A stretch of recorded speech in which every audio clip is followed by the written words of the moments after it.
those who are celebrating this year. Yeah. All right, well, let's get right into it. All right, I'm gonna count it down, and yeah, we're gonna start from there. I'm gonna go Sure. three. Are you ready? All right, in three, two. Real life street stars, man. We are back once again. The woman with the plan, the Jaganator, the Jag Squad, Mrs. Jaguar Wright. Welcome back. Hey, Uh, how y'all doing? we're doing good, and Jag, I don't know if How this is are holidays going for you guys since you asked? It's a good. cold. Yeah, it's cold. We got It's to deal. cold? We got that Philly weather. We got that Philly weather down here, so I don't know what's going on. Really? Yeah, it feels like it. It feels like That's insane. I remember when I first moved to Dallas, the first Christmas we had, it was like 68 degrees, 70 degrees. And I was like, see, this is awesome. A Christmas you can barbecue on. So, it. yeah. We call that freezing down here. Ooh. Yeah, I'll tell you, horrible. Jack, I don't know if it's a time to celebrate or a time to mourn because we have a documentary and that's trending number one on Netflix Mm-hmm. where we have a black man Mm-hmm. executive producing the downfall of another black man. Is Uh, that what we're calling it? I mean, that's how some people are looking at this thing. Or it might be looked at as a vindication, but that's why we're here. We're gonna have a conversation, man. This Sean Combs, The Reckoning, the 50 Cent Diddy doc. First and Mm-hmm. foremost, we've been talking about this thing, Jack, for going on 2 years now, and once again, thank you for even being, I guess you could say, a beacon during this whole conversation, as far as kind of spreading light on a lot of things that go down in the industry that the normal person may not even see or hear about that happens in the day to day. Did you really think 50 Cent, when he first mentioned it, that there was an actual documentary being worked on? Well, see, this is the thing. I can believe that it was happening. At what purpose? See, and that's the thing. Like my opinion about all of this stuff is so much different than your average person's, and my outlook is so much different than your average person's. Did I believe that it was possible? Absolutely. Why wouldn't he be able to do a documentary? Why wouldn't he be able to bring in Alexandria to come and put this together? Like the woman who directed this, she doesn't even seem to have a background in hip hop at all. That makes sense. Um, so it's like, yeah, it's kind of interesting. It's kind of interesting. I mean, for crying out loud, Diddy sent him freak off videos. True. Very true. He did interviews Very true. about it.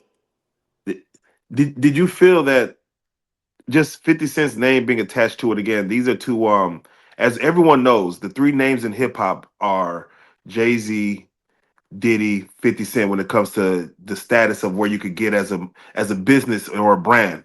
I guess Uh, so. I so guess. for the top three individuals, for one to go at the other and release this doc, um, I don't know, what does that say to again? I keep asking about the hip hop state of things. What does that say to hip hop? Like, are we our own downfall? I guess I don't know. Well, I mean, I don't know. It all depends on what you consider hip hop. Like, I Mm. don't consider any of this debauchery, any of this animalistic crap. I don't consider any of this hip hop. I grew up in hip hop. I know what hip hop culture is, and it's none of this stuff that people are selling.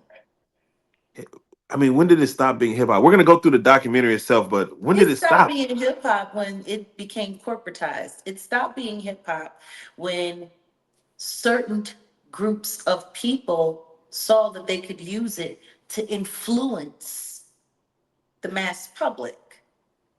Hmm. When people saw how influential hip hop was, it became very clear. Once upon a time, not long ago, where people wore pajamas and lived life, Hey, you know, where laws were stern and justice stood and people were behaving like they ought to good.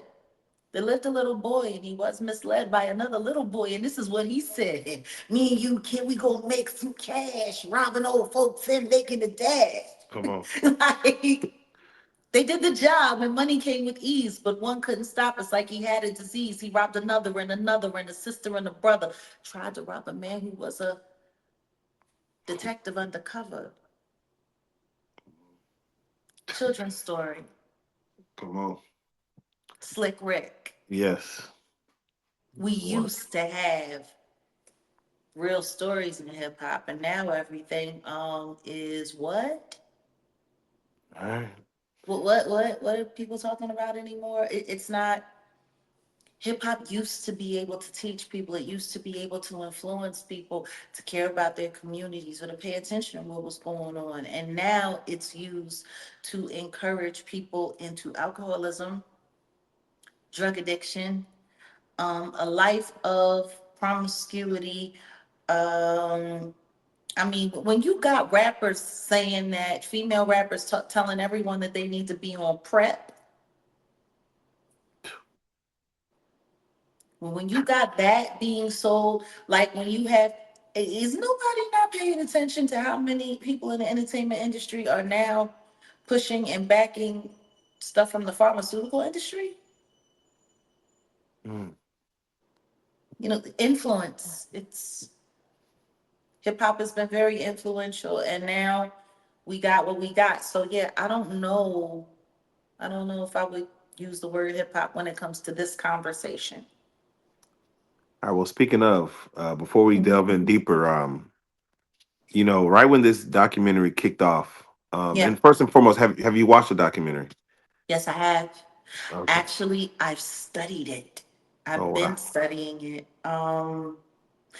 I appreciate you guys giving me some time because I have a bunch of notes Oh okay. Okay. that I took because I wanted to see for myself what this is really all about.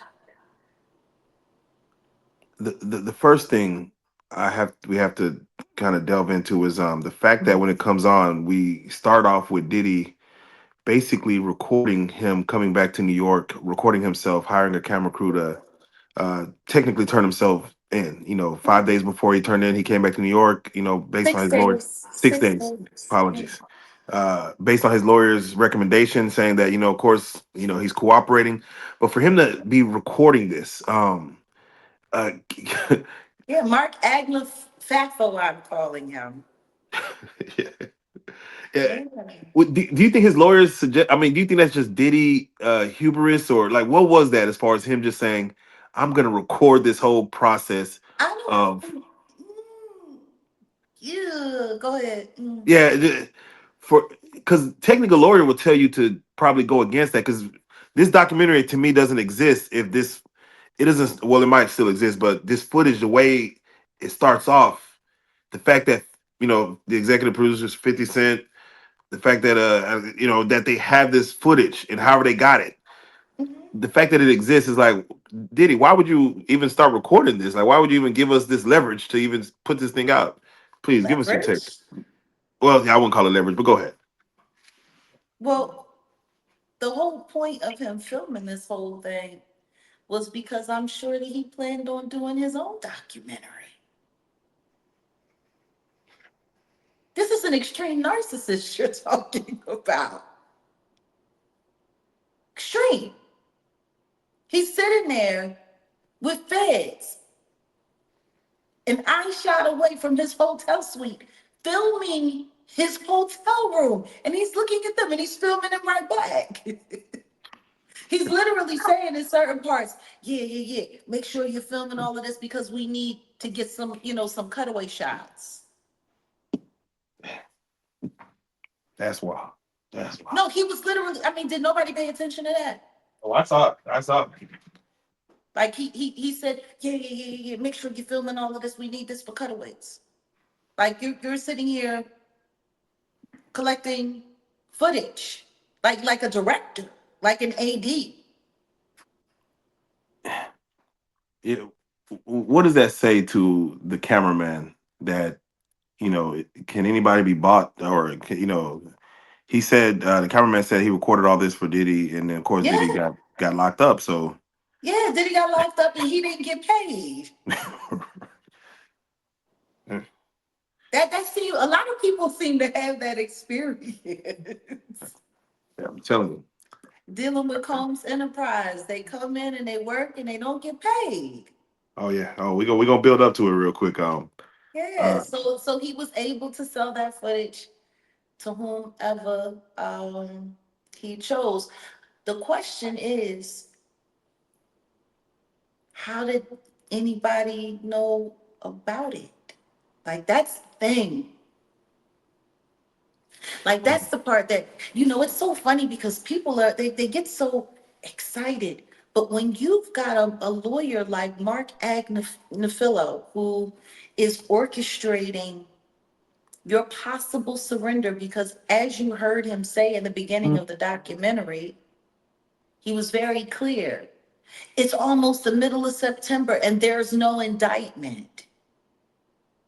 As you heard Diddy say, I've been an exemplary client like you've asked. You said I've been an excellent client. I came here. I did everything you asked me to do. mhm. That's what they're literally having this conversation. Yeah, in that conversation, Diddy was worried about the outlook of the public versus the The victims and things like. outlook of the public. Oh, he was worried a lot more than that.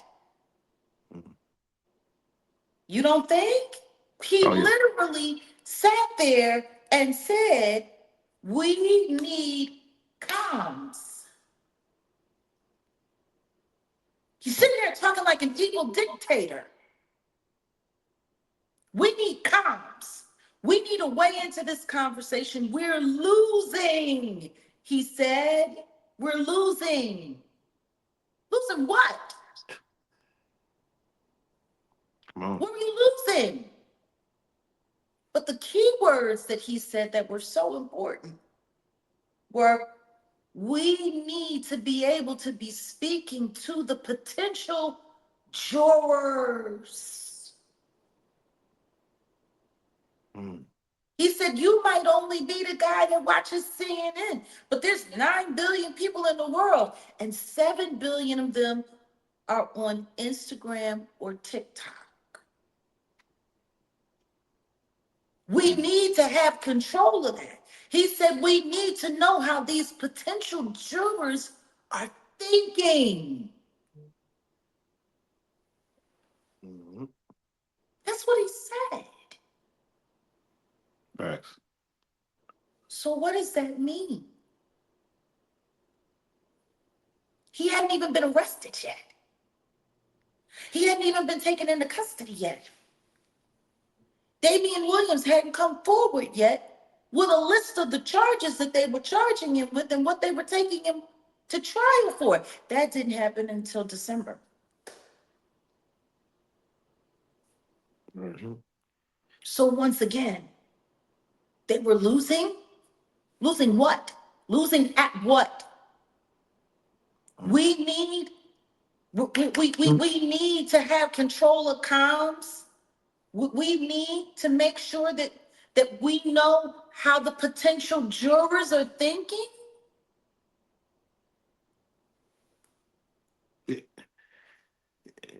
Uh, Very true. How does that not sound like anything other than what it is? They were looking to infect the jury pool as early as possible. They were hoping to infect the jury pool, to know, to see a lawyer sitting on the phone having a conversation with a man who was about to be charged with some of the most heinous acts known in recent history for a public figure. Does that make him a megalomaniac? Just for him to think that he has that kind of control before even getting arrested, like I'm going to control this What do you mean? whole What do you narrative. mean to think? To think? What do you mean to think that he has that kind of control?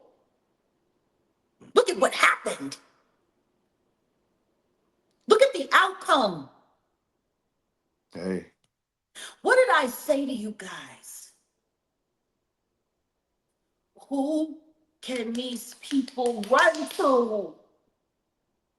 You can't go to the boss because the boss is screwing you. Look at Aubrey O'Day. The boss's boss don't care.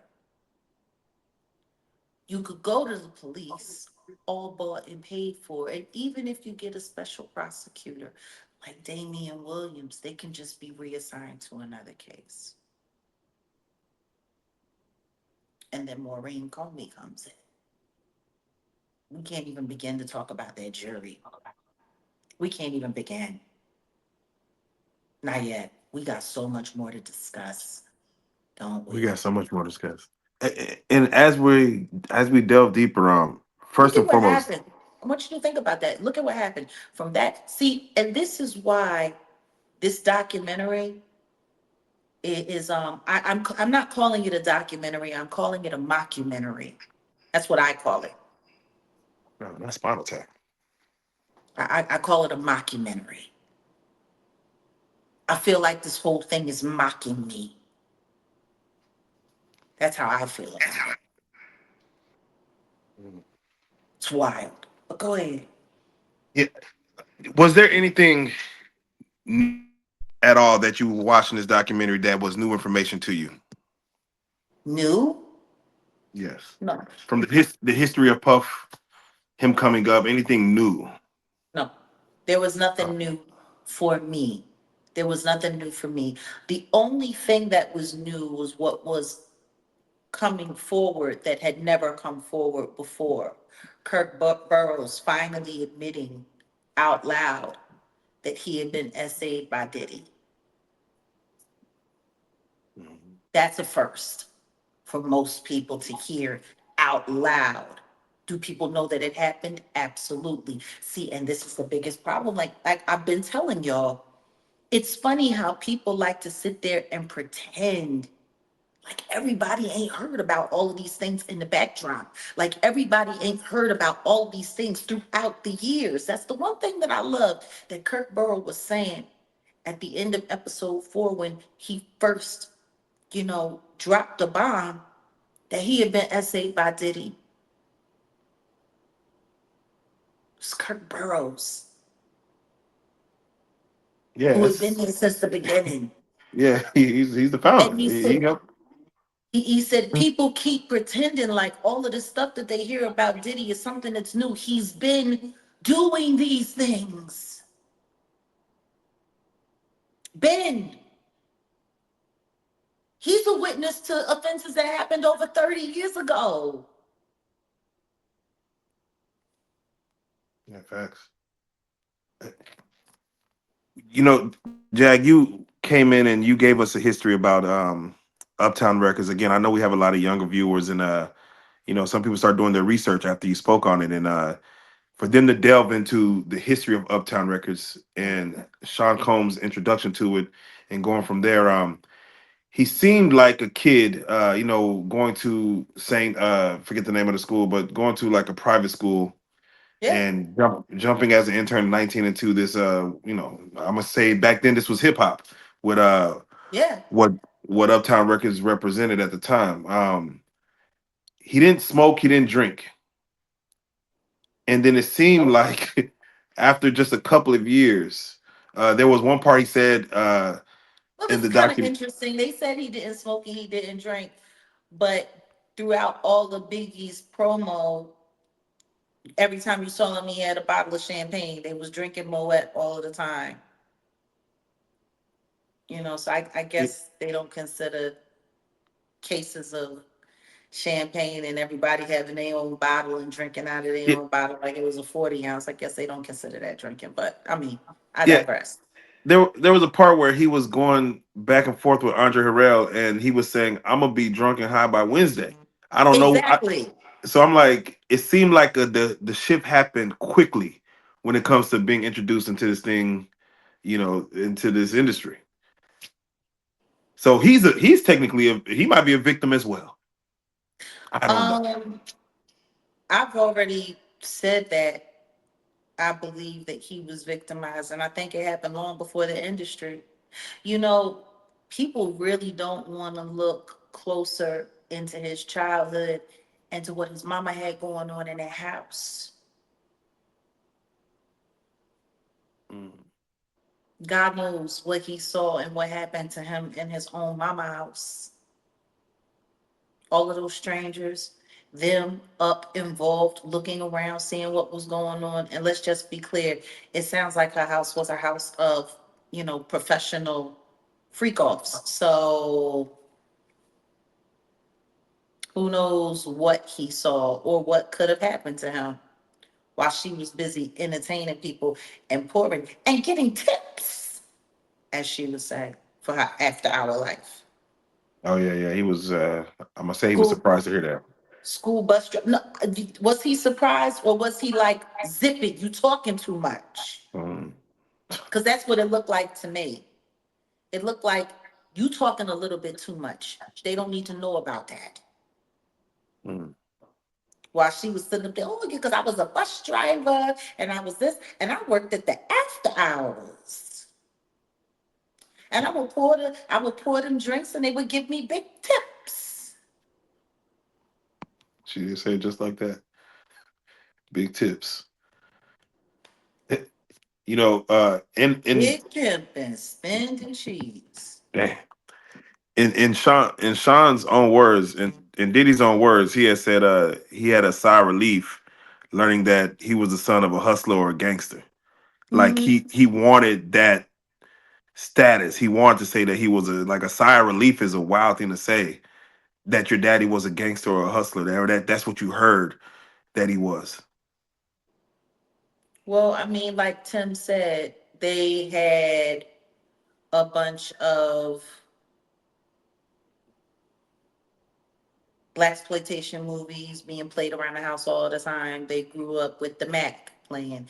They grew up with Superfly playing. Like, I mean, if that's what you got going on, you got two women in the house and there's no men around, and these are what the little boys are watching.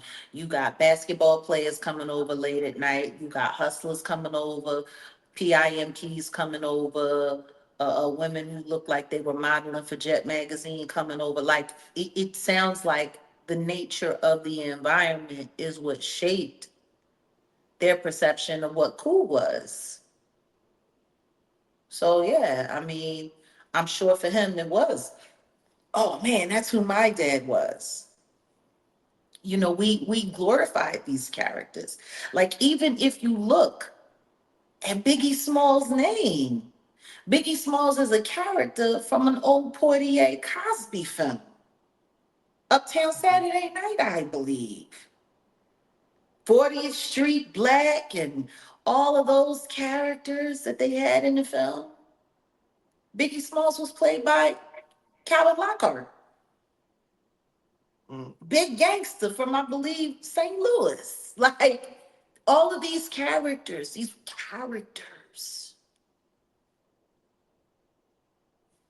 Yeah, without question.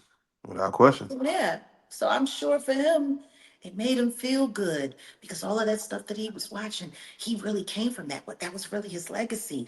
And yeah, I'm sure for him, it felt good to know that his dad was this big hustler who turned out to be a snitch, who got his brains removed from his head in a very, very, very unpleasant manner. That's history Jack, tells. Jack, there was a part in the documentary he kept saying, God tell me, he told me to do nothing. He's Yeah. telling y'all need to do something. God tells me to do nothing. What Mhm. are your thoughts on that? This is what my thoughts on that. God said no. That's what God said. Like he was wilding with the whole God told me I can't do nothing, but he didn't say that you couldn't do something, and that you couldn't do something, and that you couldn't do something. God told you to do nothing. Why did you call Kalina 80 million times then? If God told you to do nothing, if God told you to be still. Speaking of God, did you see him with Little Rod working out Oh man, that was while they were on the come down? from all of the pharmaceuticals and all of the weirdo behavior and all of the alcohol, watching TD Jakes. Yeah, That didn't look weird. it's very weird. The voice memos alone. Uh, I miss your legs. Your Uh, limp leg. Your yeah, limp your limp leg. leg. Damn. Not legs. Your limp leg. LEG. Yeah. Jeez. What straight grown man says that to another grown man? Because it sounds like the leg that he was referring to was his pee-pee skirt. God damn. And again, we're bouncing around, but for little Rod, that whole part right there where he stated, they would all just be drinking, and then all of a sudden, everyone's out of it, and he would wake up with women next to him. Sometimes he'll wake up with Diddy next to him, not Yeah, remembering what happened the night before. yeah, That's as wild as it gets, man. yeah.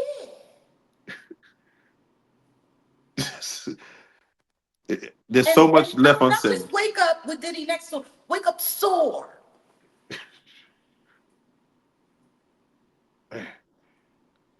But I'm tripping, all right? I'm tripping. I mean, that's what the whole world went around saying. I'm tripping. Okay. When you see the Eric Sermon discussion about Misa, Mm-hmm. and it's again, it seems like Diddy's just out there to take everyone's girl. It seems like if you got her, I want her. Uh, for the situation where they say he was trying to shape Misa into his mother, can you see that? Like, Yeah, with the blonde hair and mm, yeah, and all of that. I mean, it, somebody really? asked a question, what kind of man puts his hands on his mother? The same kind of man that parties with his mom, the same kind of man who kisses his mom in the mouth, the same kind of man who seems to have accurate knowledge that his elderly mother can put both of her hands, her palms on the floor and while she's standing up, bent over. Oh damn, I ain't seen that one. Oh, You never seen the Instagram video when he was talking about how his mom is still young and spry and how she still liked the party and how they was getting a IV drip oh, damn. and she was kissing him in the mouth on the video when he was like, yeah, my mom can bend over and touch the floor with her palms. No. It's a Yeah, very, very, very weird relationship. uh, It's weird. it kind of goes into. I mean, he seems to be having, and again, I know the freak-offs that his son is there. Like, it seems like he likes to get down with his kids. Yeah. But that wasn't all. Just the to hear Little Rod say, like the boys were around. Roger Bonds talked about the children as well. What kind of what kind of parenting relationship is that? But then again, that goes back to the conversation of Harvey, Steve Harvey's daughter. It was all known that she was spotted in them streets with Justin, and then she was spotted in them streets with Diddy, and they all tried to sit there and pretend like that wasn't what it was.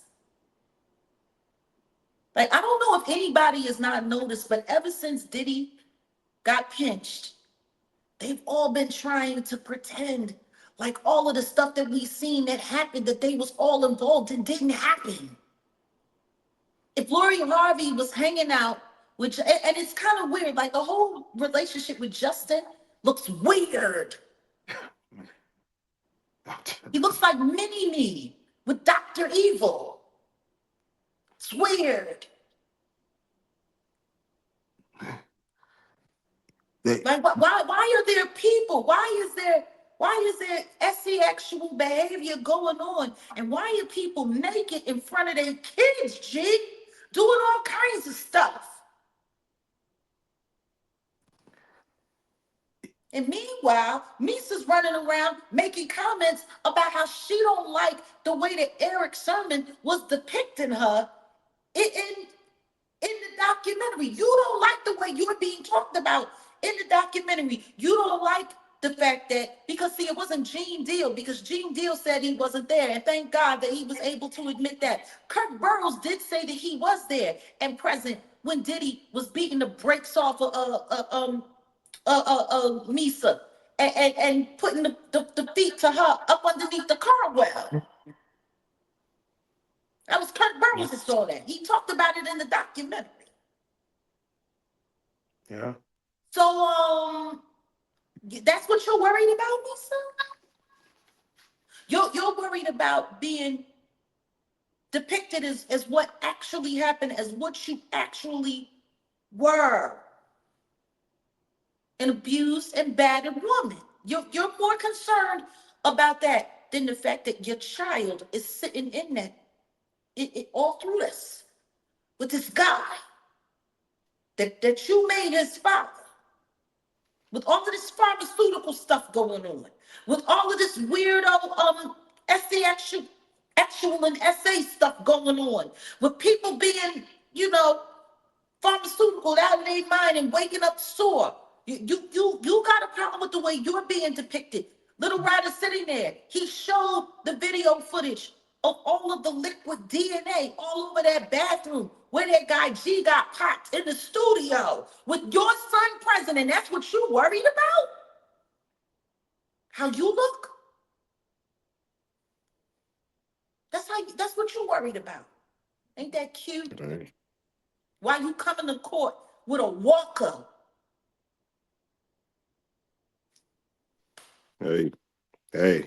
Suing Mary J. No, Blige over an artist everybody forgot existed.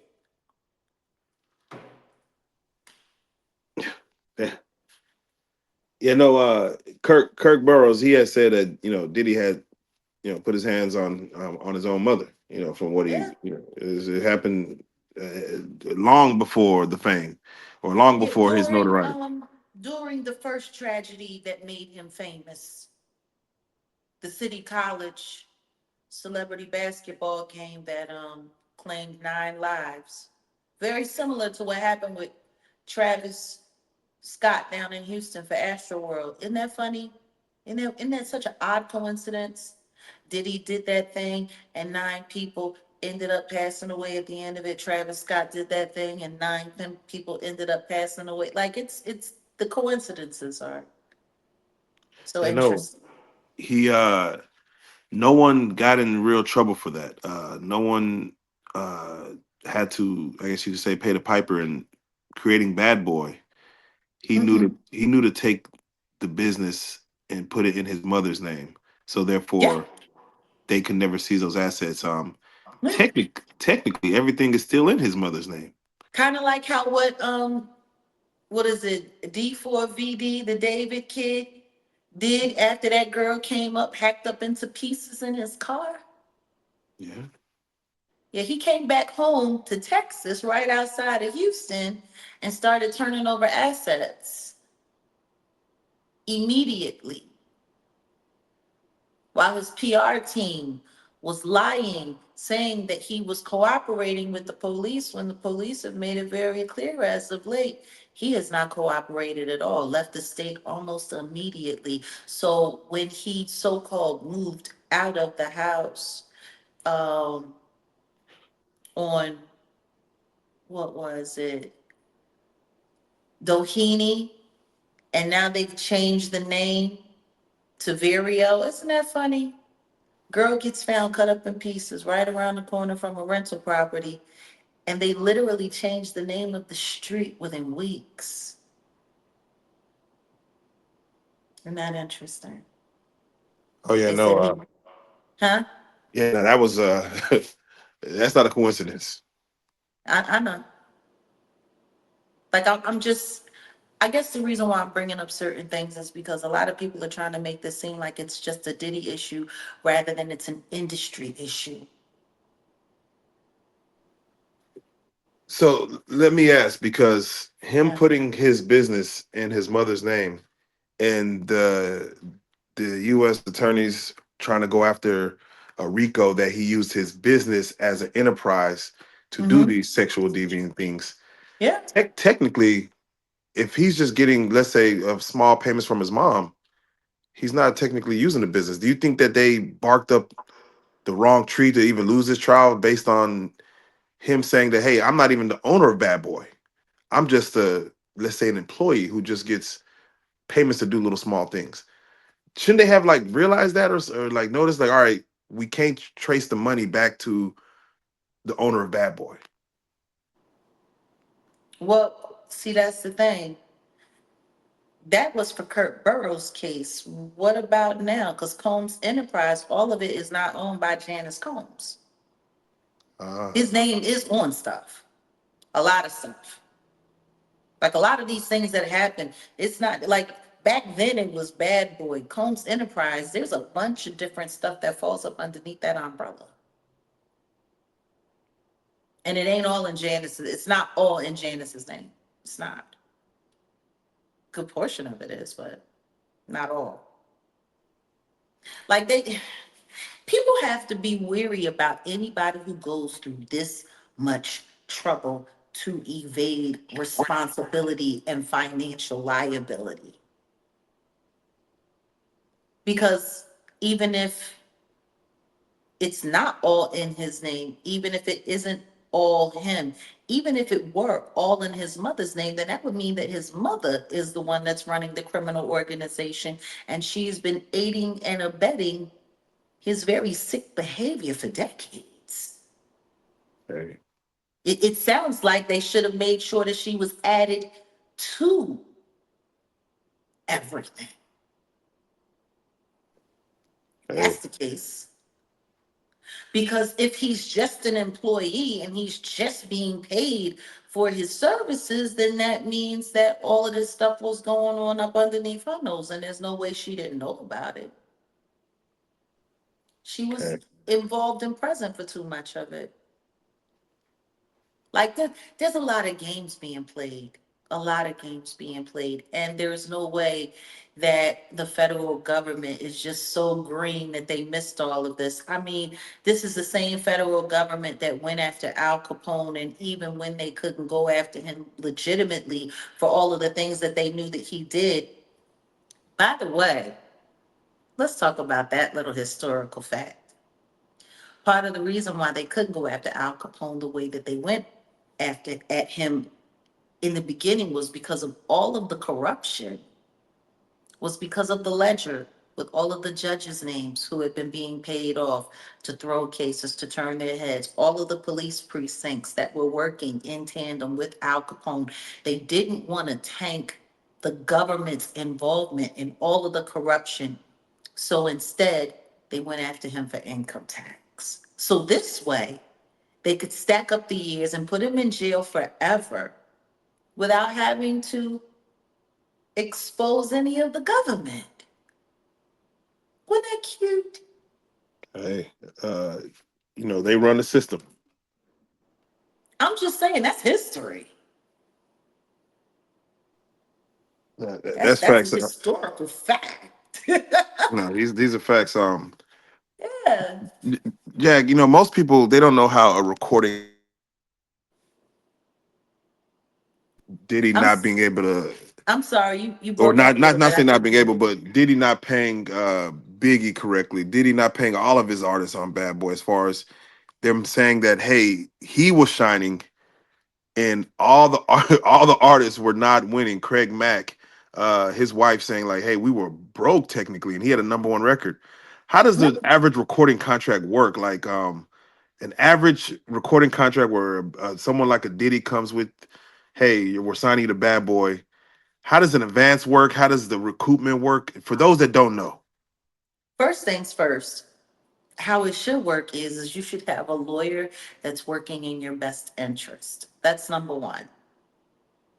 I mean, my first attorney before I switched over to a Jewish attorney, Brad Rubin, I was using James Elam, who was African American, and James Elam and I fought for everything that we could get because they work very hard to keep it from you. They work very hard to keep everything from you, to keep every dollar from you, to get over on you as much as possible. That's why you need to have some kind of understanding of entertainment law, or make sure you have a lawyer that's proficient in it and that speaks it fluently.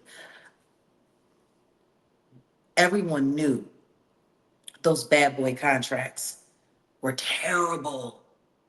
Everyone knew they were getting screwed over. What they were hoping for was that they were going to be able to make it to the next phase of something where they would finally get something. Like it's all a carrot being dangled. Did you not hear what Bab said? That was probably the goofiest commentary that I heard in that entire, I took it to my lawyer and my lawyer went over and he said, well, they're offering you fame, but they're just not offering you fame and fortune. The lawyer literally sat there and said to her, if you sign this contract, the only thing you're going to be is famous. You're going to get robbed. And she said, I signed it anyway. It's bad boy.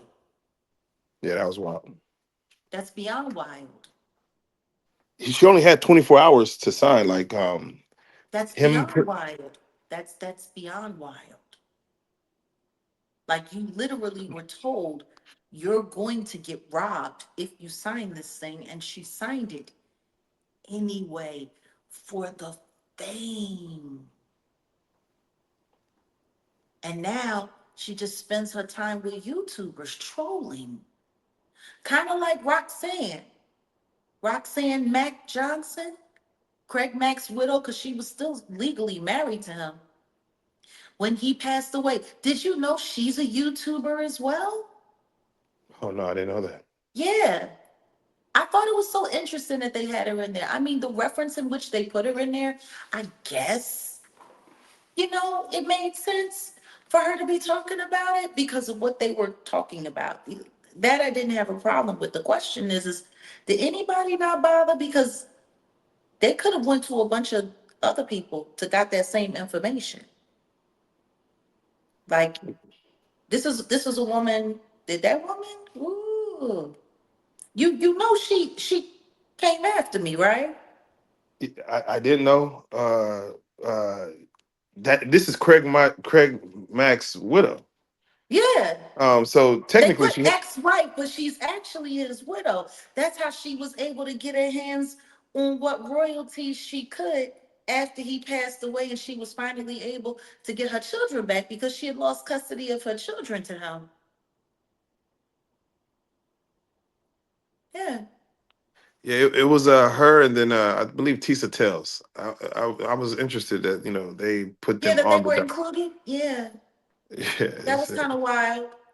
That was kind of wild. It was just so funny because I'll never forget when Roxanne first was hunting me down on behalf of the troll farm. She couldn't get to me because I wasn't responding to any of her messages.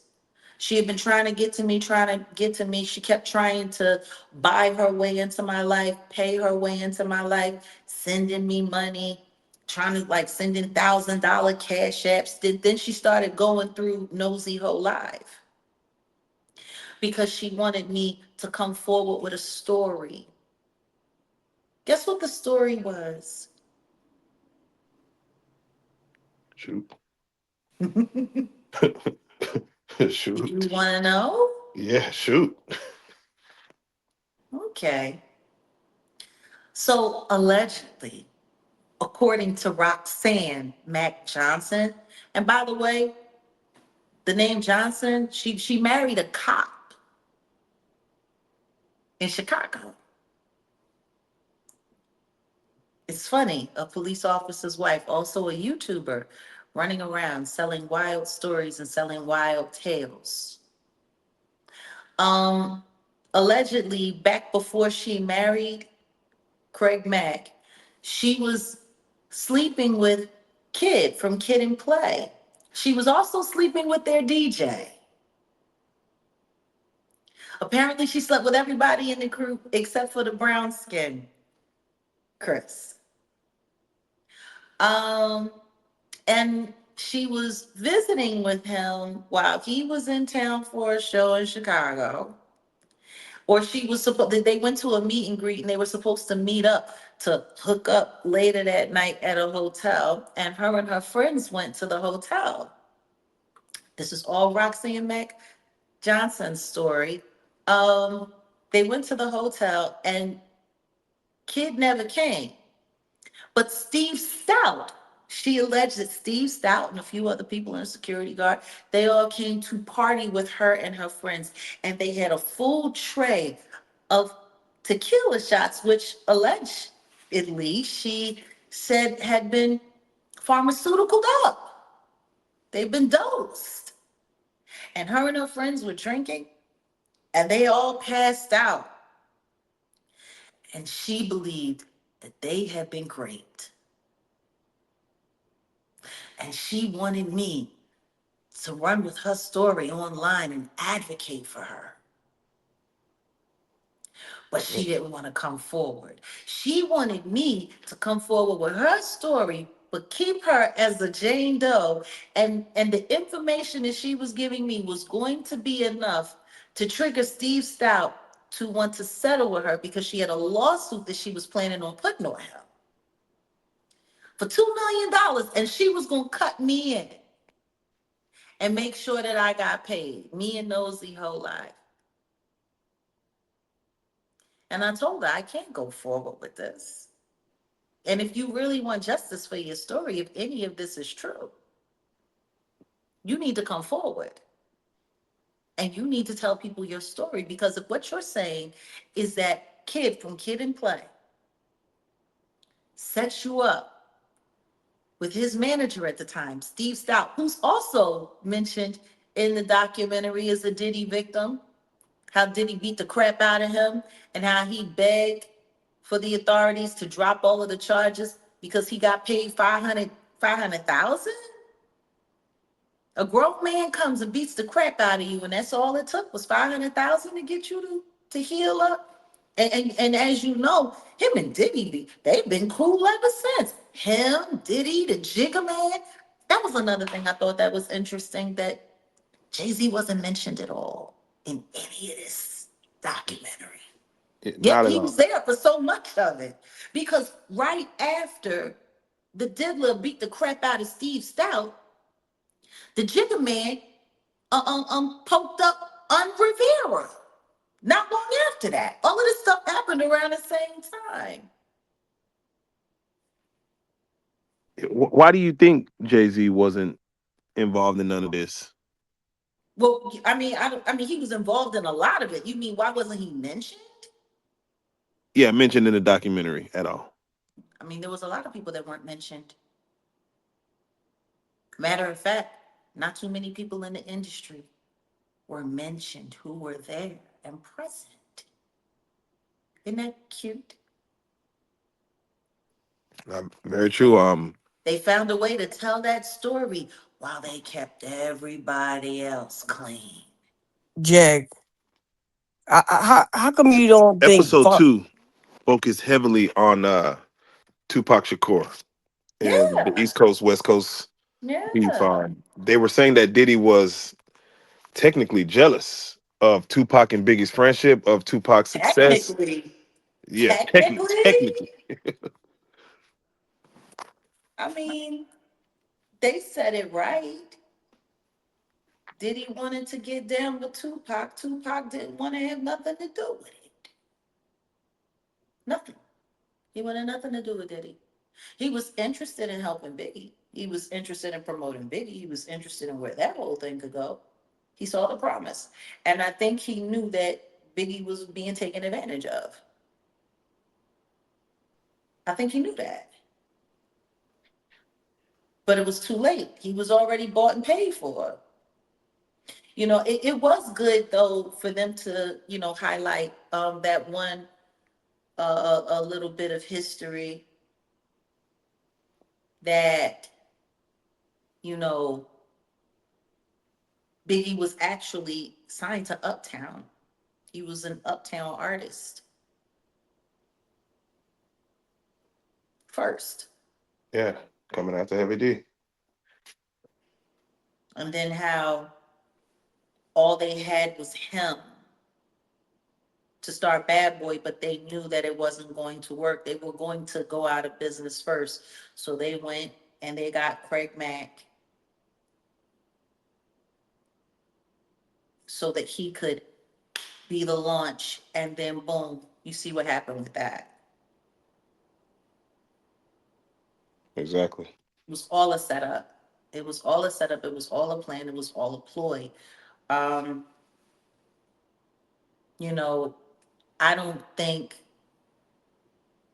Diddy ever thought that Andre was going to fire him. I think he thought that because of the closeness of their relationship and how much Andre relied on him for so many things when it came to pop culture and the youth and bringing in the young people. I think he thought that he was,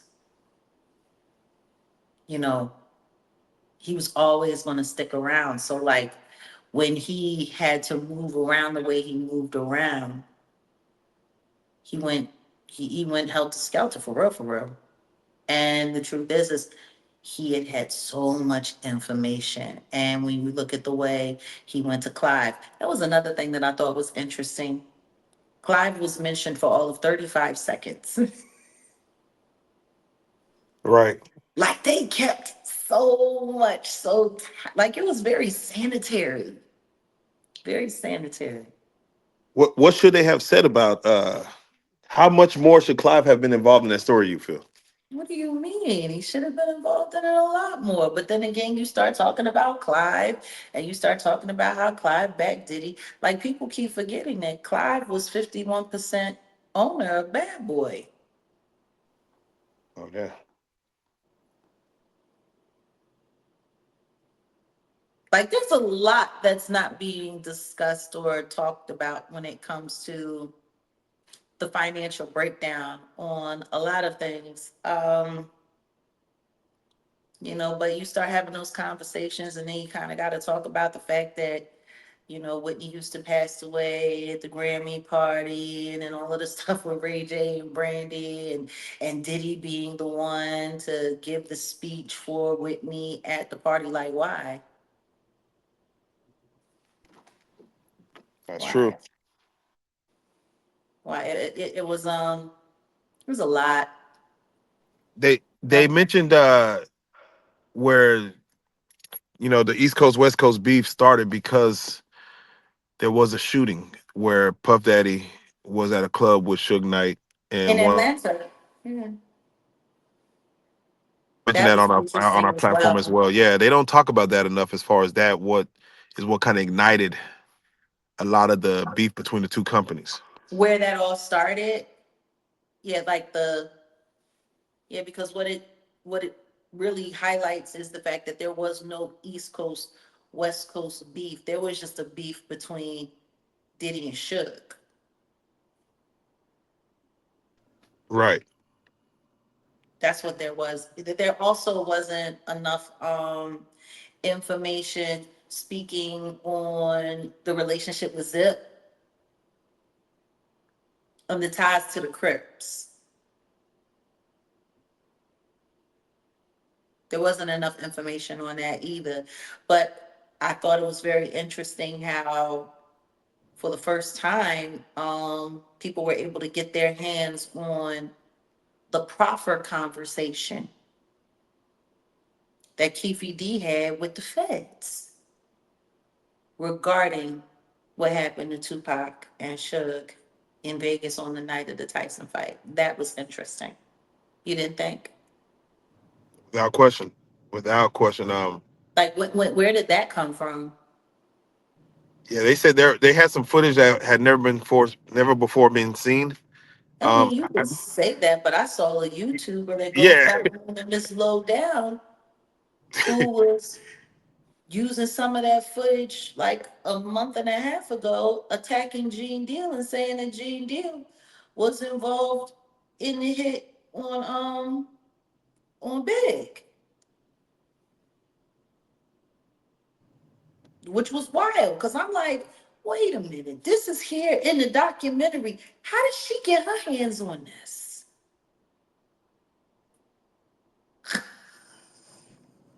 man, without question. Even them saying that for Big's funeral, for Puff to have used Big's uh his money to pay for his own funeral. His Um, budget. Yeah, his budget, yeah. yeah, his budget. He ran up the bill on his funeral to put this big public show on, to put this big public show on, and then forced it onto his recording budget as a recoupable expense, which means who really paid for it were the fans, because all of that money came from everything that the record company recouped. Like that's, I mean, it's no different than the fact that Maxwell paid for Aaliyah's headstone, for her gravestone, because nobody did. Nobody bothered. Isn't that wild? A lot of It- people don't know that. A lot of people don't know that the tombstone that Aaliyah has was paid for by Maxwell, not even her own family. yeah, it says a lot. Even after watching even the Eddie Murphy documentary, where these celebrities are passing away with close to nothing. It's interesting that they live such a lavish life and then pass with almost nothing to them. I mean, they live a lavish life and they pass away with nothing. It sounds like it was all for show. That's what it sounds like. It sounds like it was never theirs to begin with. That's what it sounds like to me. Yeah, yeah. Like, it's just so funny. Like, people keep talking about, oh, this person's a billionaire, that person's a billionaire, this person's a billionaire. Why? Because it was written down on a piece of paper that they're a billionaire? Are you absolutely certain that they are? Come on. Or are they just given access? Because, see, as long as they have access, as long as they look a certain way, it allows the public to believe that this is what it is. You want to know what's, speaking of, sidebar, have you guys seen, did you see the new Running Man? Yeah, yeah. It was better than expected. What did you think? About the which part? About the overall movie or the society or? The overall movie and the way it translates to today. Oh yeah, no. To me, it's a glimpse in our future. It's a glimpse of what's Is it coming. a, is it a glimpse in our future, or is it what we're already living? Hey, nah, we're right. Overly stylized life of what's going on right now. Hey, hey. The network. Everything was being ran by the network. Everybody worked for the network. The network. Did you not see, like, you want to know what, for me, watching that movie was a total head trip. It was a total head trip, especially for me. I'm What's up? not gonna lie, I was triggered for like almost a week. Go ahead, speak on it. Speak on it, because a lot of people haven't seen this movie yet. Well, no, I mean, basically, just it's YouTube.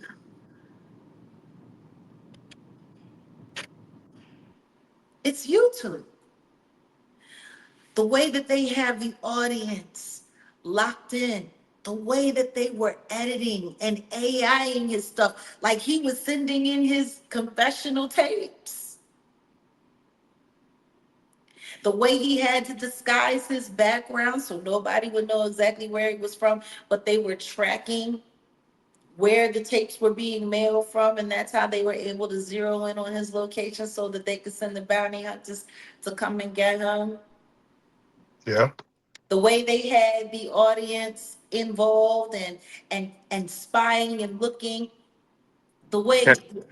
way when the two little boys took the life of the second contestant, that wild crazy lesbian girl Yeah. Yeah. who Yeah. got away, and meanwhile what ended up Flamethrower. taking her out. Yeah, the flamethrowers, two little kids. And I think, what was their prize? A lifetime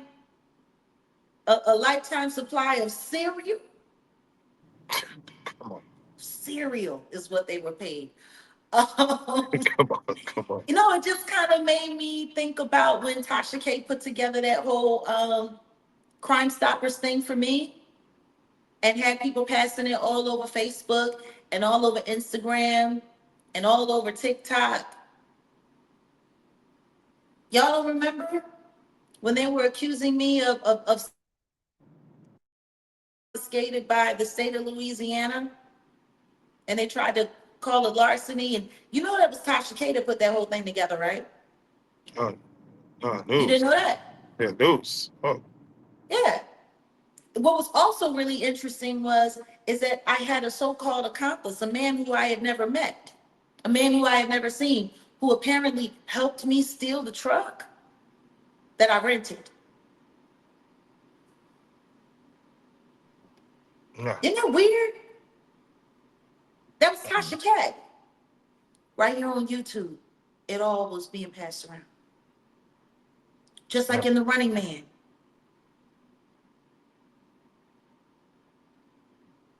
Come on. Find and report.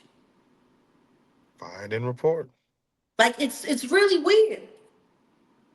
I can see it being triggering. I really, now that you say it like that, now that you laid it down, I can see that movie being triggering in the sense And that and the simple fact that he went and signed up for one thing. But then the Bobby T guy gets online and lies about his background, lies about his life, lied about his wife, lied about his kid, lied about his employment, lied about everything. Like they literally created him into a villain.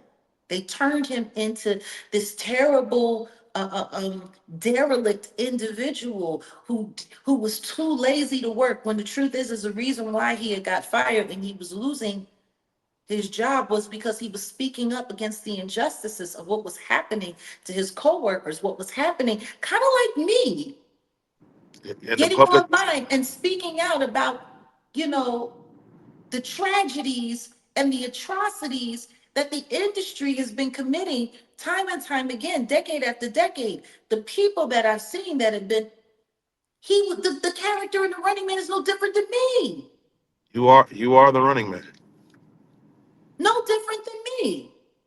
But yet, you go online, and when you put in my name, rather than finding my content, or rather than finding my commentary, you find channel after channel after channel of people that have sat there and turned me into some kind of supervillain, turned me into some kind of derelict individual, turned me into some kind of whatever the case may be. When I saw the way they took his he gave a whole, and he gave it, I mean, literally he did his testimonial and he was like, and this is what's going on, and turn away from the industry, turn it off, don't watch this, don't watch that. And they literally took his video and edited to make him say he's gonna do all of this crazy stuff and he's gonna do this and he's gonna do that, like,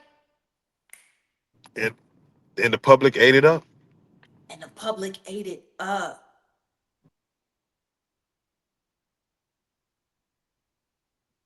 How is that any different than me? Hey, come on. How is that any different than me sitting with Storm Monroe talking about the Cassie tape and talking about how I was triggered by what I saw from her because I had had similar things happen to me. And then they edited it to make it sound like that I was blaming Sean Carter for it.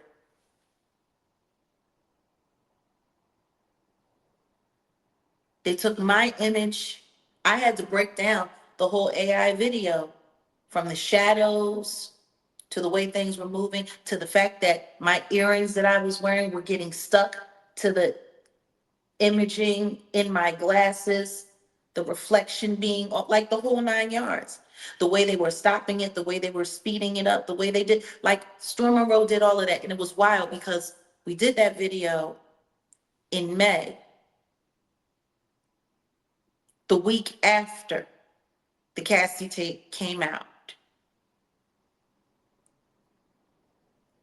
It was wild because they took that video down and then they did a premiere and re-aired it with a whole nother audience after they had edited it. Then they let it sit there for 3 months. And then guess who was the person who came forward to discover what I said about Sean Carter? Tasha K. It was Tasha K who discovered me blaming Sean Carter for something that I had never done and that I had never said he had done.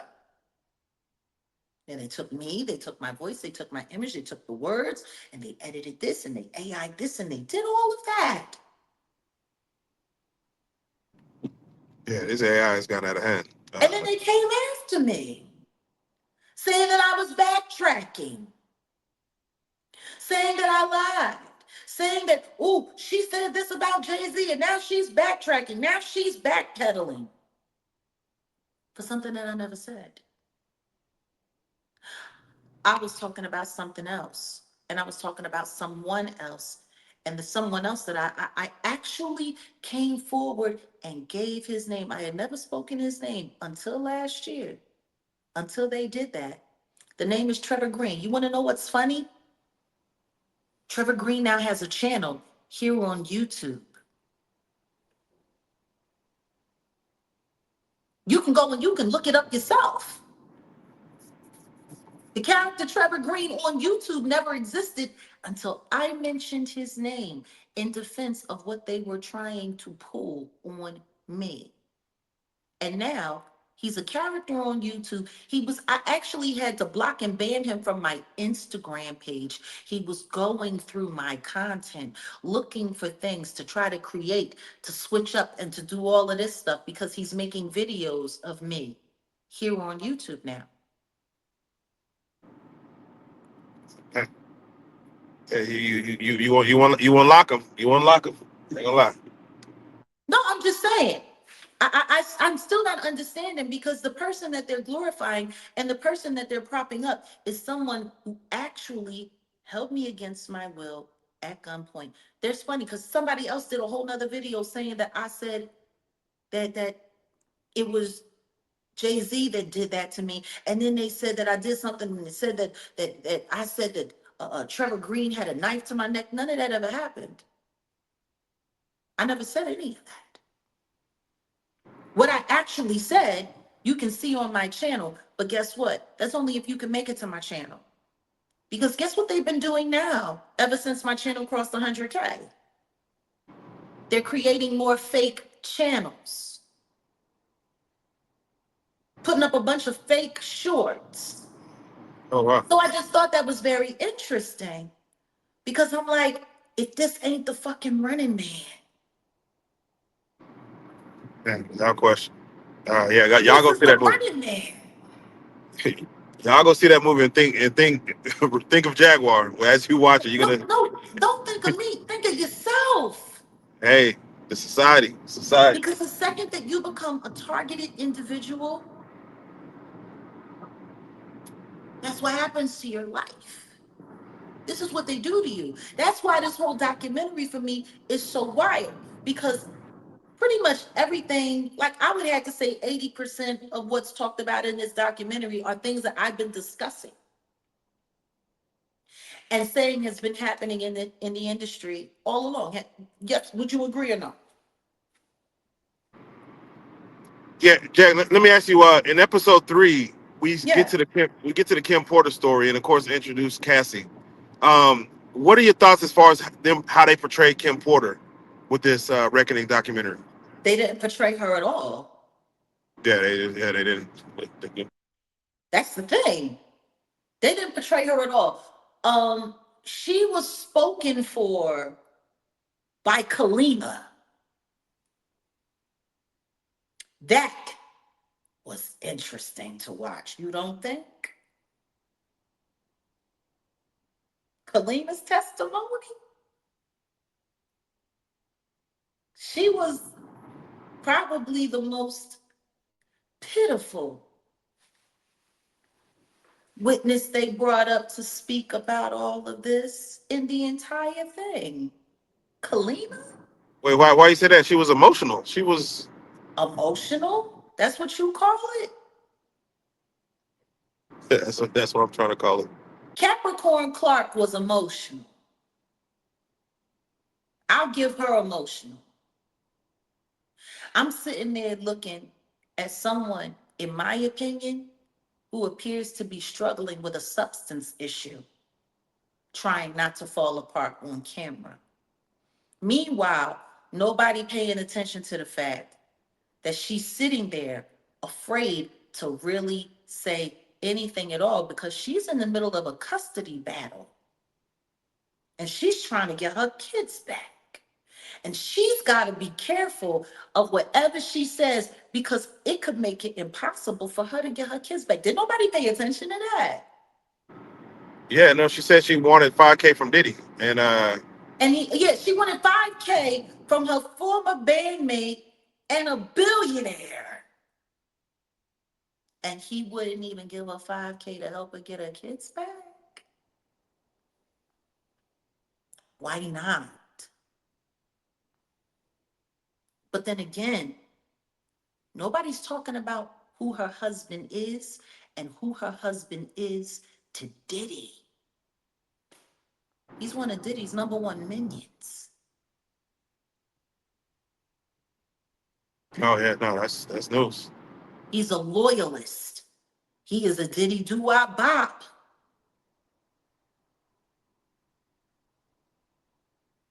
Kalina's also bisexual. So I'm finding it kind of interesting that she didn't see anything. She wasn't around anything. She didn't know about anything. And this is not me putting anything crazy on her. This is exactly what she said when she was on Love and Hip Hop Atlanta with Stevie J, who was also not mentioned at all during this documentary.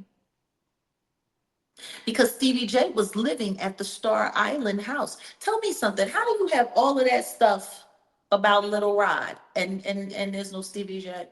Now it was really interesting because there was some of the footage that Little Rod has shared with this documentary that he shared with nobody else that he did an interview with, and none of that made it into the trial. There's images of him with French Montana and the Diddler on the yacht, Yeah, but nothing of Stevie J. Surgically removed.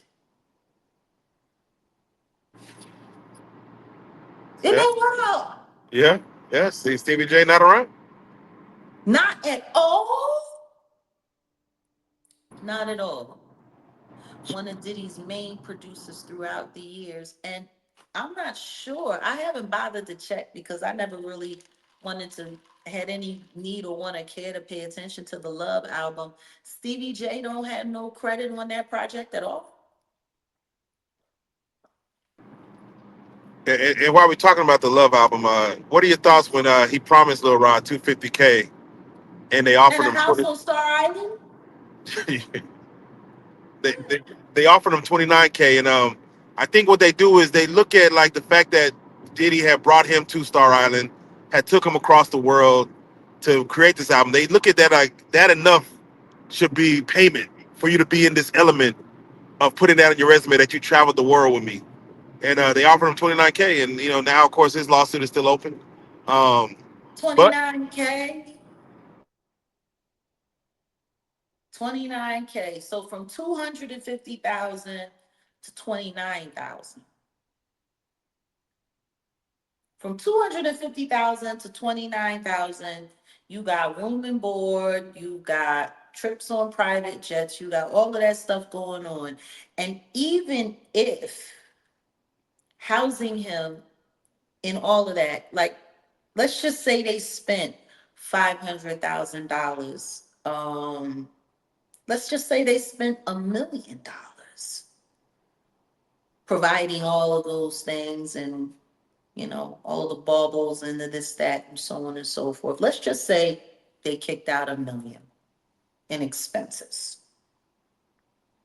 That's absolutely nothing compared to how much money they were looking to make off of that project. That's nothing. Not only that, if one of those records had a hit that he was on, he would have probably been in the ballpark of collecting millions for the royalties, the publishing, all of that. If any of those songs ended up in a campaign, for a commercial, for a product, or for anything, Talking about millions. Yeah. So yeah, I don't see, you know what I mean? Like it's just once again, it's I mean, you can sit up there and you can say, "Oh well, you got this on your resume and you was with me." Like I've heard some of the girls that hooked up with Diddy throughout the years, and when they would come to his house and they would walk in the door and he would ask them, "So how do you feel? You made it." Like just being around him. But then again, when you listen to some of the way that he was referring to himself, like talking about he can only compare himself to the Son of God, and oh, it's been so long. So I forgot how to I forgot how to get to my tone, and I've been rapping so long and listening to myself that I forgot how to be myself. And it's like watching, I don't want y'all sitting here looking like watching Jesus walk on water, learning how Yeah. to walk on water. Like, Yeah. No. No. Even the fact that he told everyone, y'all are rock stars. Y'all are hot. I'm the level of hot. So he's saying, don't ever think you're bigger than me when I'm in the room. I'm like, just that thought process is. no, just not even that. He was like, y'all hot and I'm lukewarm. Y'all not gonna don't think I'm gonna sit here and let y'all be hot while I'm lukewarm. That's what he said. So basically what he was saying was is y'all not doing enough to turn me up. Don't think that I'm gonna let y'all look good and y'all don't work harder at making me look good. But he's referring to himself as God, as the Son of God. Like, I don't know what people want to believe. I don't know why people want to believe what they believe. It's wild to me. It's just kind of crazy to me. I mean, they did what they needed to do in this documentary. The whole objective of this documentary was to blame it all on Diddy. The devil made me do it. Blame it all on Diddy. And the rest of the industry is nothing like this. Like when Curtis Jackson sat there in his interview with Robin and sat there and said, I did this because I don't want people thinking that the hip hop community is okay with this kind of behavior. I don't want them thinking that, we're just going to be silent while all of this is going on. Like we're okay with this kind of behavior. And my thing is huh? So now you speaking for all of hip hop, and all of hip hop is uncomfortable with this. Meanwhile, you got people like Ja Rule who, on the low key, allegedly, Gene Deal has exposed for having his own nude tryst freak-offs with Diddy. Like Gene Deal has sat on multiple interviews and on his own channel and sat there and talked about the time he was bodyguarding and he had to put somebody's cousin in a piano, and how the rapper came out bucking naked, talking about don't go in there. There's a bunch of freaky stuff going on in there. And he pretty much alluded to the fact that that was Ja Rule. Yeah. Like Gene Deal said that himself. So once again, for everyone who's sitting there trying to sell the idea that these freak offs just happened between Diddy and his girlfriends, how do you explain that story? How do you explain that? And then the documentary comes out, and Ja Rule is sitting there talking about you were snitch and you were this and you were that and whoop de woo. Well, clearly hip hop is okay with this behavior. You got the game on the night that the documentary is coming out talking about free Diddy and free R. Kelly, and talking about how baby oil is cool and so is urinating on people. That's wild. You want to know the one thing that I'm finding also very interesting that nobody's paying attention to? The presence of that pyramid, that The same thing that the Rock Nation likes to put up, the same hand symbol that the sororities and the fraternities like to use. I'm not going to emulate it because you know exactly what it looks like. Yep. The pyramid sign that Diddy was wearing that around his neck. You want to know what I found funny? That there were a bunch of YouTubers that were at that courthouse that were wearing that same, it was a much smaller version, but that same symbol. Yep. Yep. I think, um, and that's the part of this story that makes it possible for people, I think, to graze over the reality of all that's going on. If you just look at it from the salacious celebrity stuff, from pop culture media, so-called this new media. And I'm really not liking that term, this new media, because what it really sounds like is the name of a gang. Like the media is media. Because I'm looking at the people that are falling under it, and they're all the same people that are involved with, creating these propaganda campaigns. But that's exactly what Diddy was saying at the beginning of the documentary. We need somebody that is proficient, or fluent in being able to spin propaganda and narratives. We need social media. I guess that new media, is that what that is? Like if you only look at it from the face value aspect of it, that's one thing. But if you look to the spiritual side of it, it's completely different. It unveils a much deeper agenda, because for those who, it's funny, people like to talk about God and they like to throw God's name around and they like to talk about their religious and they like to talk about this and they like to talk about that, but then they don't want to acknowledge the spiritual warfare aspect of all of this that's involved. Because if you're only looking at this as freaky behavior and this, that, and the other, then that's perfectly fine. But if you take it and you flip it on the other side and you look at it as spiritual warfare, it casts a much bigger net and a much bigger light on everything. You can't just put it all on Diddy. You can't. So let me ask you, Aubrey O'Day, she reads the transcript and the testimony in which someone seen her, An affidavit, the yeah, affidavit. I'm sorry, yeah. someone seen her and Diddy with another, bodyguard or whoever, getting essayed in a room. And at the end of the affidavit that she reads, she looks at it like she doesn't want to know if that was true or not. And if she goes after the person and say it was lies, that means it discredits everyone else who has filed lawsuits.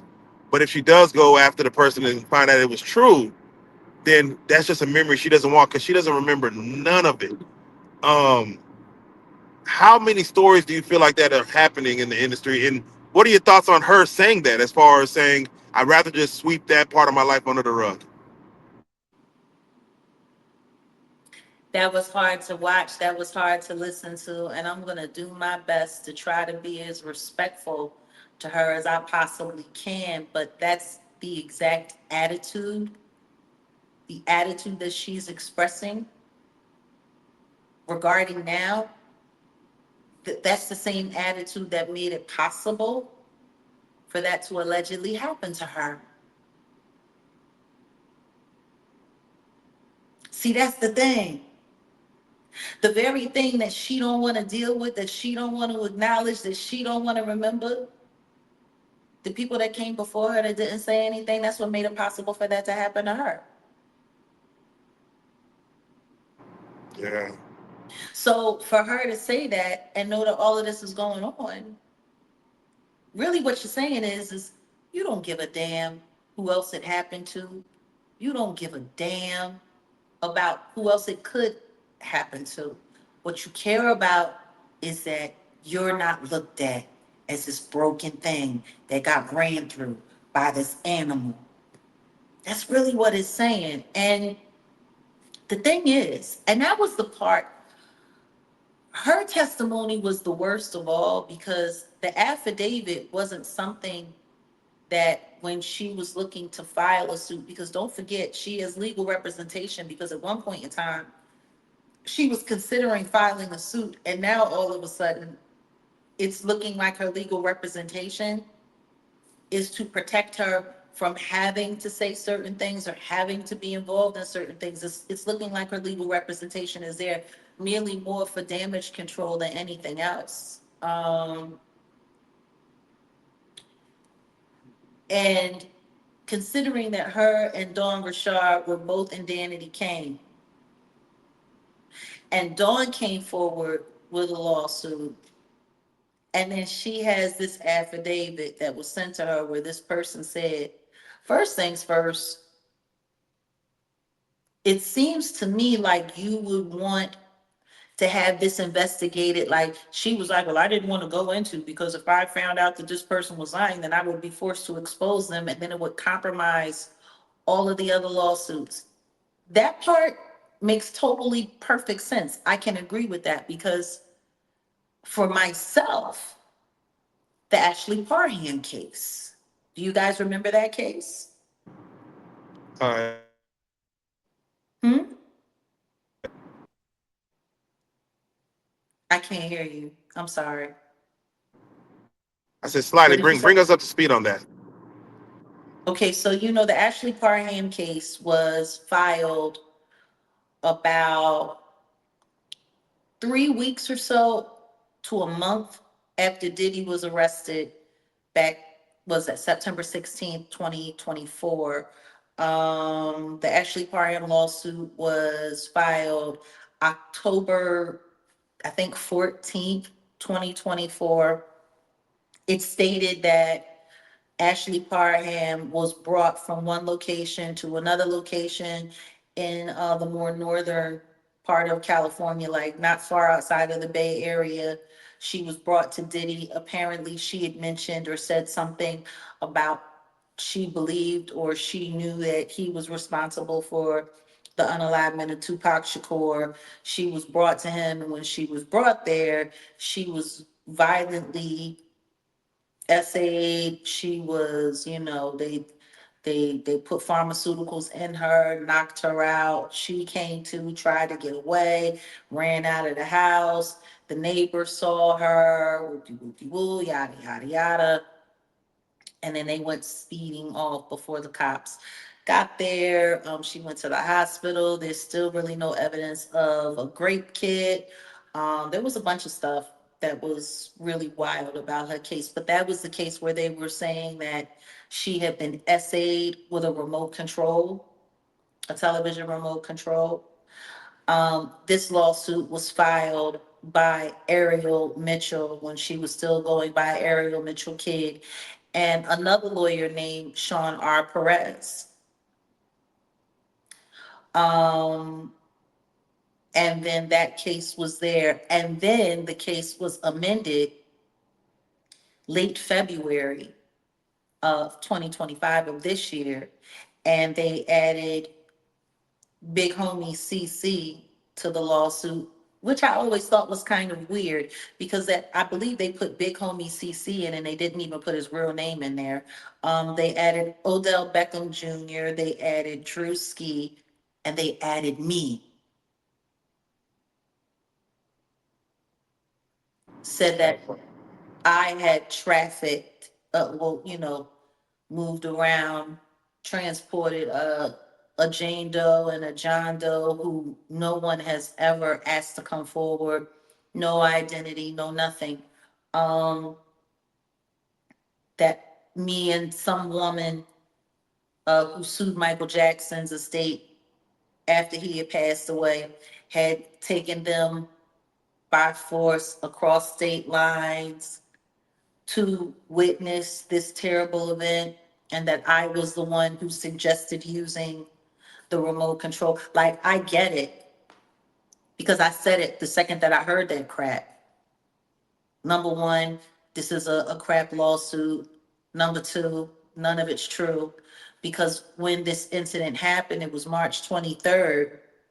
2018, there was no way I could have been present for it or could have done anything for it because I was in jail in Chicago fighting a child abduction case because of my child custody, where I was fighting to prove that I had legal custody of my son in Dallas, which I did.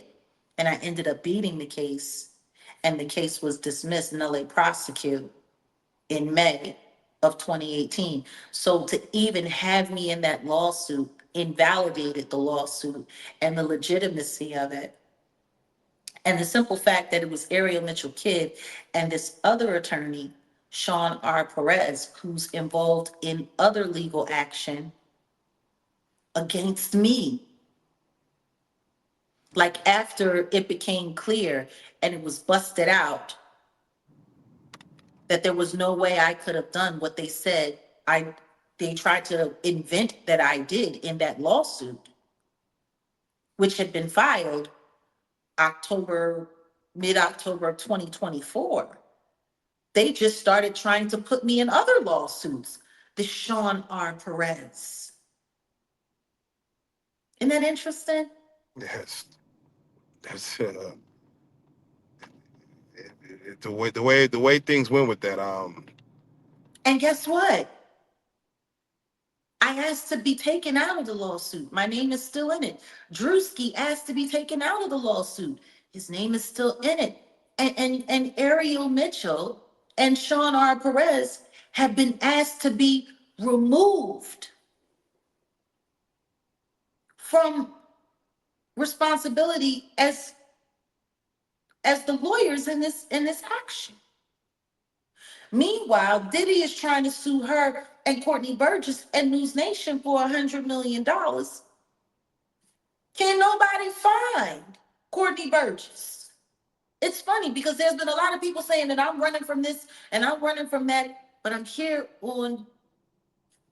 I've sat with y'all. I don't know how many times this year. I got my own channel. I got my own stuff.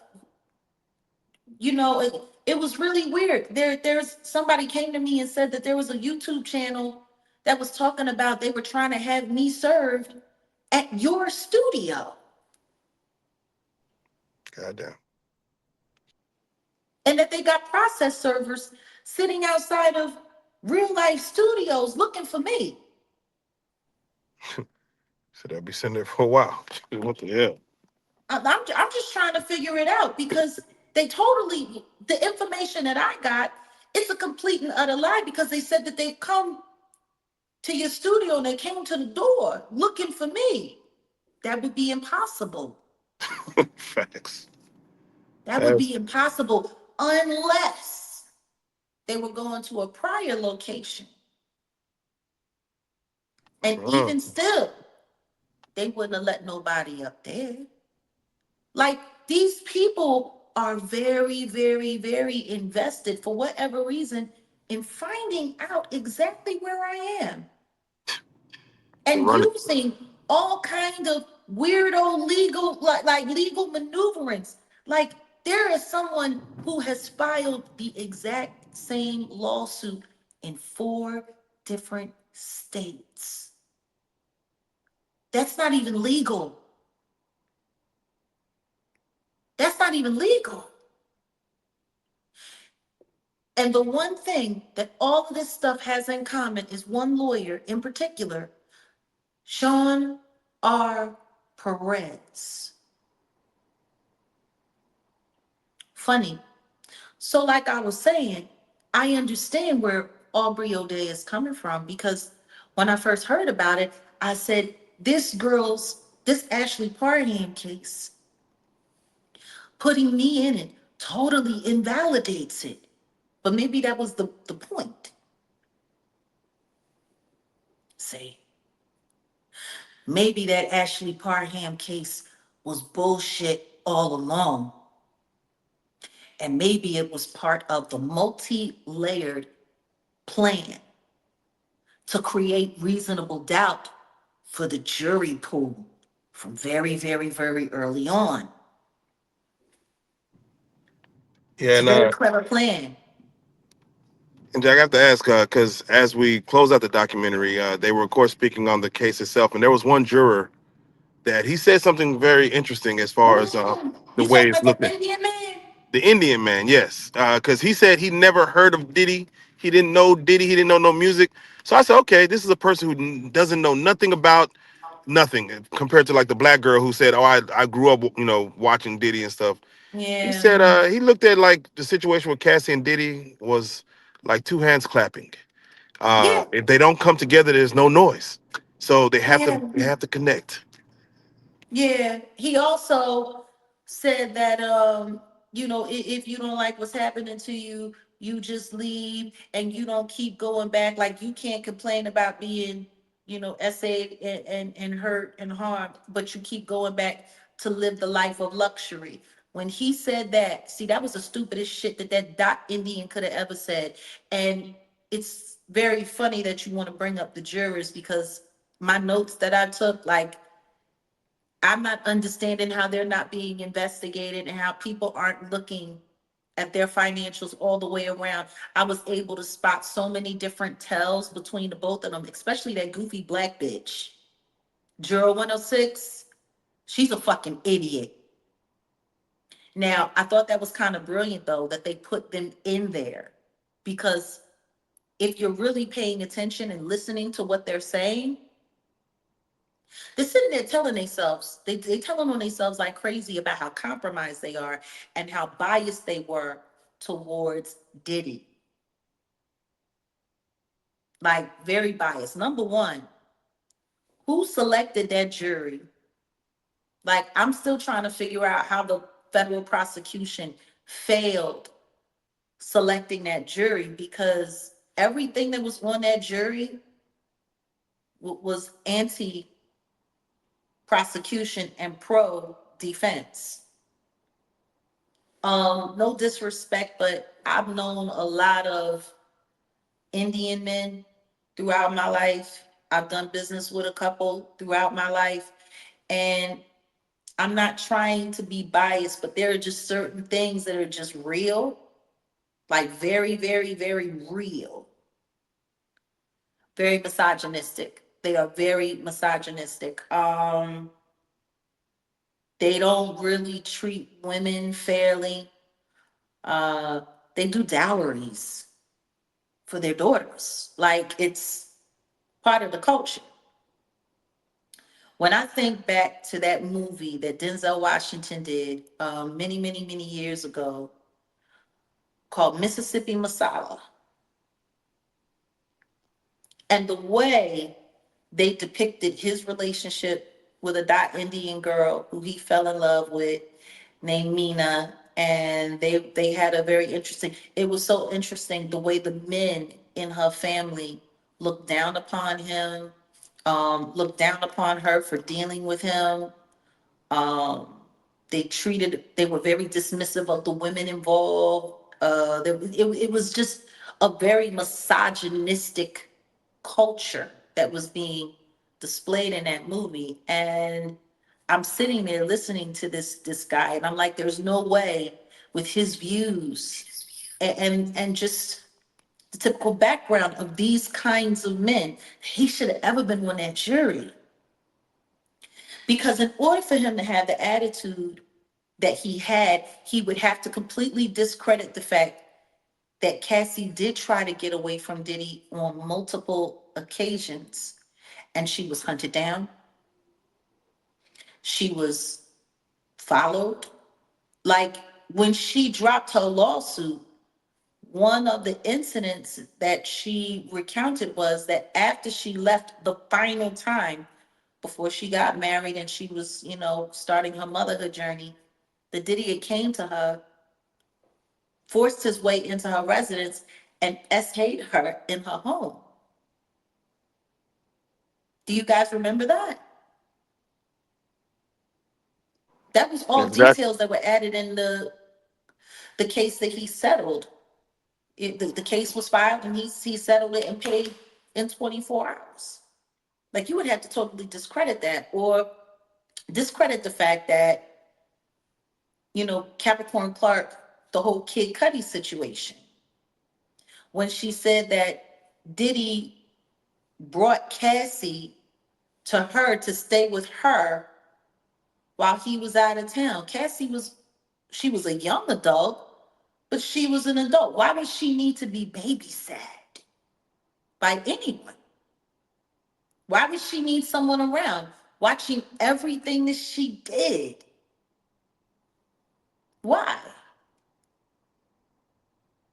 And then just the like the whole nature of it all. It's almost as if he completely discredited everything that was said about this man, which means that he couldn't have given an unbiased opinion if his actual opinion is to discredit victim statements and outcry. Am I wrong? Or am I true? No, no, speak about it. But when he sat No, there you're not though wrong. and said, when they asked about him and the juror 106, that goofy black bitch, they sitting there and when they asked about him making eye contact or about him looking at the jury, they both lied. In my opinion, they both lied. The way when it asked, well, did he ever make eye contact? No, no, no, no, no, no, no, no, no, no. Well, see, they gave instructions and said you can't look at him. But the girl sat there and was talking about how he would look over at the jury because he forgot where he was and how, sometimes he would nod and do this. But you said that he never looked over at the jury. You said that you never made eye contact with him. And then she starts talking about, yeah, because I just think that he nods back and forth because he always used to do that. If you were never a fan of him, if you were only a fan of the artist and you were never a fan of him and you were never paying, like, and then the way they were able to edit in him nodding back and forth during making the band and all of that, like, it's just kind of wild to me that nobody is seeing exactly how compromised these jurors are. And then the way she was dancing around the whole avoiding social media during the trial. But meanwhile, I don't believe any of their phones were confiscated and they hadn't been secured. They weren't sequestered. They were able to just come freely back and forth to court, which means anybody could have walked up to them, anybody could have spoken to them, anybody could have showed up, followed them home. Like I said, there was a bunch of YouTubers hanging around that courthouse. They were there looking at the jurors. They were there. I I I put it past none of them to have been able to follow any of these people home, get their address, and then come back because they were all speaking to the legal team. Like that was the one thing that Tisa Tells was talking about how she was watching the propaganda machine working and how they were sitting there talking to the bloggers, talking his legal team. And one of the main ones was that woman that I saw outside the courthouse that I spoke to, the one that had hugged me. And I let her know that I was praying for everybody the day that I was there at court.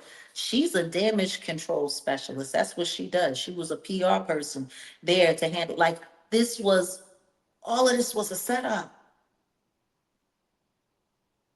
And to sit there and go to the beginning of this documentary and hear him literally saying, we need to put a plan together. We're losing, we're losing. And then when you look at everything that happened after. So yeah, that brings us all back to what Aubrey O'Day had to say. I get it. You don't want to expose someone as a liar because you don't want it to ruin any of the other valid cases, but they were already doing that. Because in my opinion, right now, at this point in time, I think that whole Ashley Parham case was just a red herring to get it out there, to make it look crazy, throw a bunch of stuff to it, just to get it dismissed so people can say, oh, see, all of these cases are fake. All of these cases are fake. Look, Jaguar Wright, they put her in there, and there's no way that happened because she was in jail. Look, all of the cases are fake. which means that these lawyers like Ariel Mitchell and Sean R. Perez, were hired to stage all of these fake lawsuits, to go in there with the real ones, to create doubt. Like, this is a very, very, very elegant plan. And it was executed very well from all of that. And just so, like, I get where Aubrey's coming from. Like, I get what she's saying. But at the same time, who doesn't want to know? Like, if that happened to me, I don't want to know. Well, sweetie, if you didn't want anyone to know, what the fuck did you read us the affidavit for? Like, she had done an interview saying that she wasn't sure whether or not, like last year, saying whether or not she wasn't going to come forward, and there was some information and it was being investigated and whoopty woo and yada yada yada. And that was pretty much the end of that. But if you didn't want anybody to know about this, then why the fuck did you sit in a goddamn documentary and read us some shit that nobody had ever heard before? Like, that just does that make any sense to y'all? Nah. That affidavit had never been shared with the public before. The only way that it could be shared is if she had turned it over, her and her legal people had turned it over to this documentarian, to this Alexandria woman. If you didn't want nobody to know about it, and you don't want nobody, you don't want to see yourself as this, and you don't want it, what the fuck did you share it for?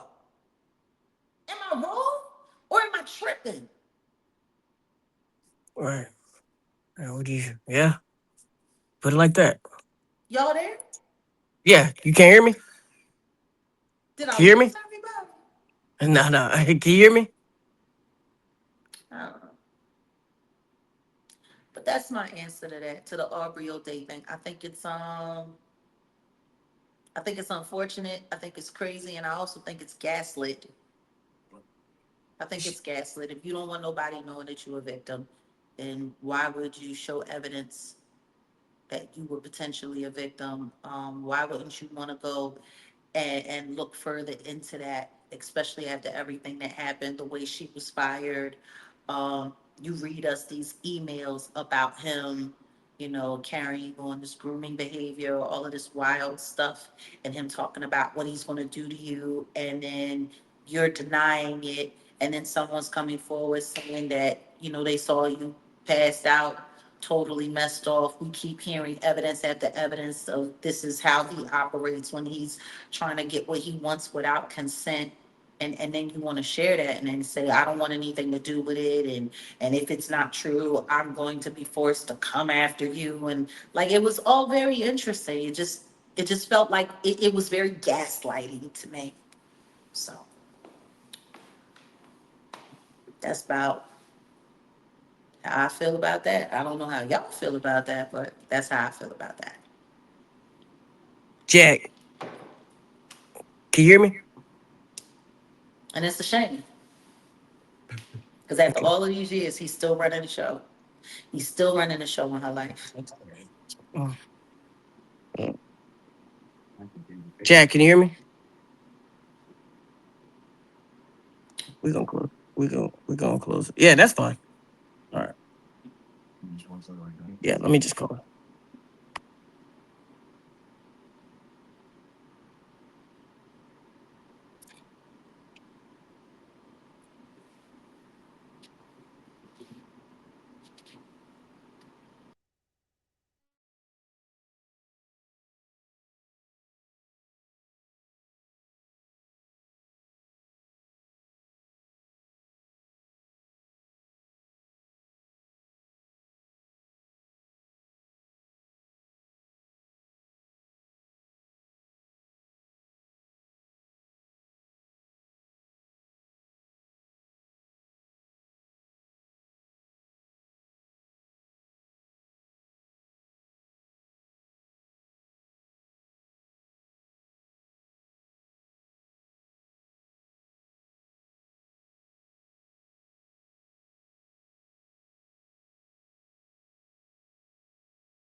Now you can stop it, Jayla, and recording.